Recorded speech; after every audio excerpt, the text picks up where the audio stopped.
My show is called Feet on the Ceiling, and it is a sexual coming-of-age story. Lots of it starts on the brownstone stoop I grew up on, and it ventures out from there, and all about sort of images and ideas of female empowerment, and images that I got from women like Shirley Chisholm and Janet Jackson about, just really claiming all of yourself and wonderful experiences and first times of many, many things. And my interest in the sort of coming of age genre is sort of consistent with, the kinds of things that I'm interested in. And what I realized, particularly with regard to human sexual development and African Americans, women, physical sexual development, not many stories out there abide. And there are always many, many coming of age stories, from Itu Mama Tambien or,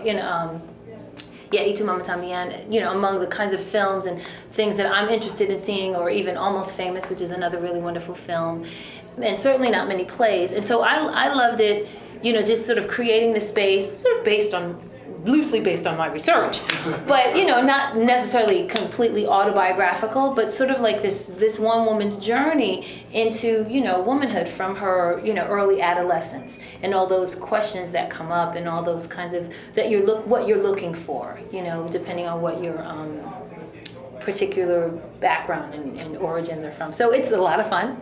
It's bawdy, and got really wonderful reviews. There are clips of it on my website, actressvanessawilliams.com. And so you can see clips of it there. And I'm looking to do a tour. So right now I'm getting together my marketing materials and packaging, which cities I want to go to, and looking to partner with corporate or other investors that will be interested in, going around the town and presenting my work. What's the thrill of the one-woman show versus the traditional Hollywood production? Or play, or ensemble play. As I said, I did Serafina, so that was great. Because you got all these other people on stage. The thrill and the challenge of being on stage by yourself is like you just got you. And so it's like it all falls on you. And but for me, I've been entertaining a really long time, trying to make people smile and happy since like a little girl. And so I'm just in my playground.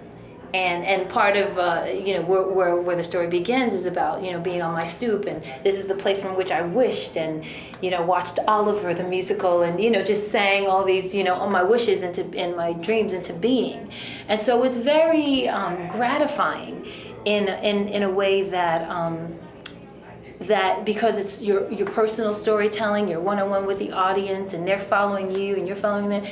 I did it, and it was for 9 weeks, and it was exhilarating. And to see people find themselves in your story is the best kind of commentary and compliment that one could receive. And lots of people totally lost all the specifics of my story and saw their own story, their first kiss, their first whatever that she goes through and finds.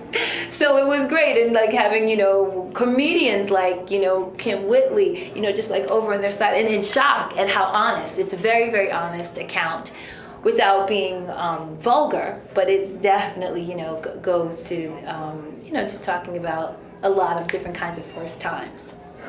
As an actress, as a performer, when you're doing a one-man, one-woman play, one-person play, I guess that's the best way to say it. Mentally, are you in a different place, or how does that work? What's going on inside of your head when you're there on stage? You're in performance mode. I mean, you're definitely in performance mode. You've written this piece, so the words are the same, every night, but different because you're different every night, and so.